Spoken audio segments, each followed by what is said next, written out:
Pythagorean trig identities. So again, there's our unit circle.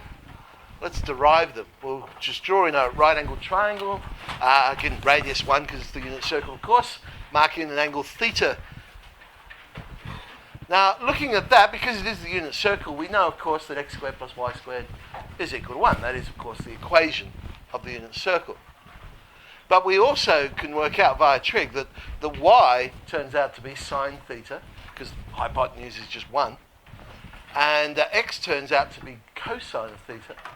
So if we substitute that in, we get the first of our trig identities, that is that sine squared theta plus cos squared theta is always equal to 1. So I don't know whether you are aware or not of where it actually comes from, but that's where it comes from. It comes from the unit circle. And then we can play around with this one. Let's divide everything by sine squared. So sine squared on sine squared becomes 1. Cos squared on sine squared becomes the reciprocal of tan. So tan is cotan, so cotan squared. And that'll equal the reciprocal of sine squared, which is cosec squared. So that's the second of our trig identities. 1 plus cot squared is cosec squared. The third comes from, well, instead of dividing by sine squared, let's divide by cosine squared. And so sine on cos is tan, so we have tan squared. Cos on cos is 1, and the reciprocal of cos squared is sec squared. So tan squared plus 1 is sec squared, although we usually tend to remember it as 1 plus tan squared, so it's in the same sort of format as the other one. So there's our three trig identities. Sine squared plus cos squared is 1, 1 plus tan squared sec squared, and 1 plus cot squared is cosec squared. In fact, they are really all the same equation, and that is the equation of a unit circle, x squared plus y squared is 1. There's one other relationship that comes in very handy when doing these trig identities, and that is, of course, that sine theta on cos theta is tan theta. So that's not a Pythagorean trig identity because it hasn't come from the x squared plus y squared is 1. It's just the identity that we know and we can use. So, all right, first type of question. Now, this type of question, I don't actually use the trig identities to do. What they're expecting us to do, they've given us cos theta is 3/4, and they've told us tan theta is negative, find sine theta. They're expecting us to substitute into sine squared plus cos squared is 1 and rearrange it and make sine the subject. I think that's just a bit too long. The way I tend to do it, and possibly you're the same, is, well, I draw up a triangle. They've told me cos theta is 3/4, so Pythagoras, I can work out the other side's the square root of 7, and I can just read off the triangle, the answer. They've told me tan theta is negative, cos is positive, so I know I'm in the fourth quadrant, so sine will be negative. And reading off the triangle, the sine ratio is root 7 on 4. There's the answer straight away, just by reading off the triangle. Okay, so probably not what they're expecting us to do, but certainly I think a quicker way of solving that type of problem. All right, let's have a look at ones that do involve them, starting with the very simple ones. Now, 1 minus cos squared, simple ones like that, you can probably just write the answer down because you can see it. But if ever you're unsure, the nice thing about the three trig identities is they all involve different trig ratios. So you can't pick the wrong one. So cos squared, cos squared. Which one involves cos squared? Oh, that's sine squared plus cos squared is 1. So all right, I'll replace cos squared. If I rearrange that, again, I'm not saying you would do this, but if you would rearrange that and say, oh, cos squared, well, that's 1 minus sine squared.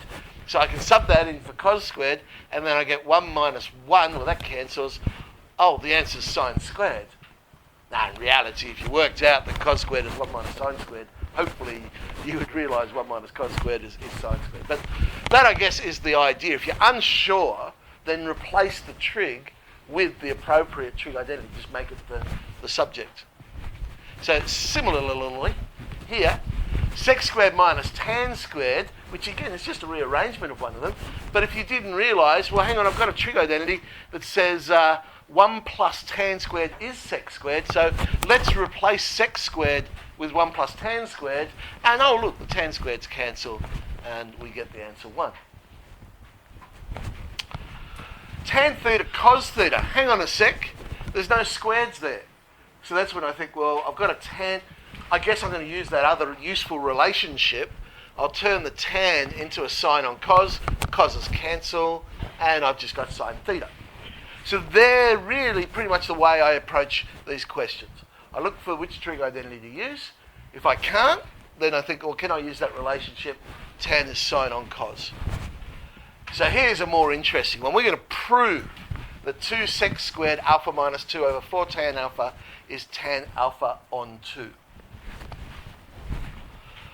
Well, I'm going to start with the left-hand side. I want to prove it's going to be the same as tan alpha on 2. So I see 2 sec squared alpha minus 2. Well, sec squared. The trig identity that involves sec squared is 1 plus tan squared is sec squared. So I can substitute that in. In reality, I'd probably just look at that and say, well, 2 sec squared minus 2 is 2 tan squared, but it does turn out to be, eventually when we do some cancelling there, 2 tan squared. And now I look at it and go, okay, I've got 2 tan squared alpha on 4 tan alpha. So obviously the 2 on the 4 is going to cancel, and the tan with the tan squared is going to cancel, and I get, oh, guess, there's the right-hand side. I've proven the desired result. Now, just like we were talking about when we were proving inequalities, same thing goes here. If you're proving something, you cannot treat it like an equation. Okay? So either, like I did here, I started with the left-hand side and ended up showing that, yes, it is the same as the right-hand side. I could have started with the right-hand side and played around with that and come up with the left-hand side. Or you could work on them independently. You can say, okay, well, here's my left-hand side. It comes down to be some expression. But you might get stuck and go, geez, I don't know where to go from there. So then, okay, I'll just leave that for now. Let's now work on the right-hand side, and you come down and you get to that same thing that you were stuck with on the other one. But hang on, if they're both equal to that awkward statement you didn't know what to do with, therefore, logically, they must both be equal. So that's a valid way of doing it. But you never solve it like an equation, because if you solve it like an equation, you're assuming it is true. And it's not. We're trying to prove it's true. So I can't just say with this one, go, oh, let's cross multiply and see if I get a correct statement, because that would mean this is true to start off with. And if that was a valid way of doing it, there's a very simple way of proving it, and that's just multiply both sides by 0. Multiply both sides by 0, I get 0 equals 0. Oh, that's correct, you viewed it works. Fantastic, there's one. Right? Not valid, not valid, okay? All right, so let's play around with some trig identity